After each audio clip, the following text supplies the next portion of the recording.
ओम नमो भगवते वासुदेवाय नमः।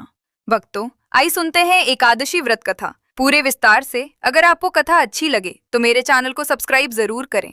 एक ब्राह्मणी एकादशी का व्रत बड़े श्रद्धा और नियमों के साथ रखती हैं।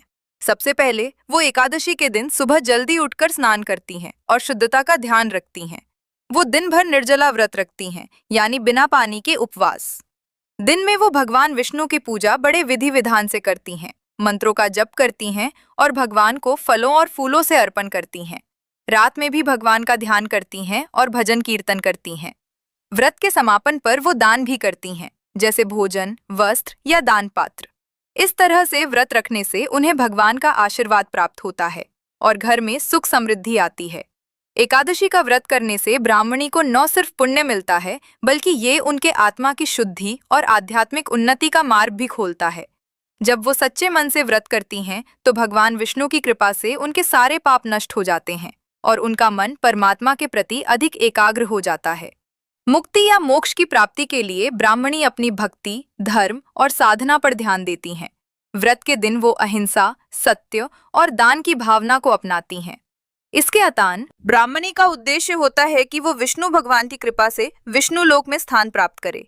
एकादशी के व्रत में जब वो श्रद्धा और भक्ति से पूजा करती हैं, तो भगवान विष्णु उनकी भक्ति से प्रसन्न होते हैं। इस व्रत के माध्यम से उनके पाप नष्ट होते हैं और उनका मन परमात्मा में स्थिर हो जाता है। यही कारण है कि व्रत के प्रभाव से ब्राह्मणी को विष्णु लोक की प्राप्ति होती है, जहां उन्हें अनंत सुख और शांति मिलती है। इस तरह एकादशी का व्रत न सिर्फ आत्मिक उन्नति का साधन है, बल्कि ये मोक्ष की प्राप्ति का भी मार्ग बनता है।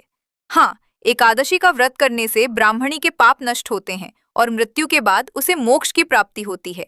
मोक्ष का अर्थ है जन्म मृत्यु के चक्र से मुक्ति, जहां आत्मा भगवान के साथ एक हो जाती है।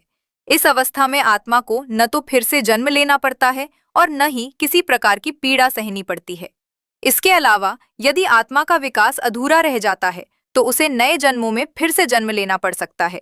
लेकिन एकादशी के व्रत से आत्मा को ऐसी दिव्य उन्नति मिलती है कि वो एक उच्च आध्यात्मिक स्तर पर पंडित है। तो भक्तों, आप लोग भी एकादशी का व्रत रखें पूरे विधि विधान से। आप सभी का मनोकामना जरूर पूरा होगी। तो भक्तों, आप लोगों को ये कथा कैसा लगा कमेंट बॉक्स में जरूर बताइए और अपने चैनल श्याम किशोरी को लाइक सब्सक्राइब जरूर करिए। ओम नमो भगवते वासुदेवाय नमः। जय श्री हरि विष्णु।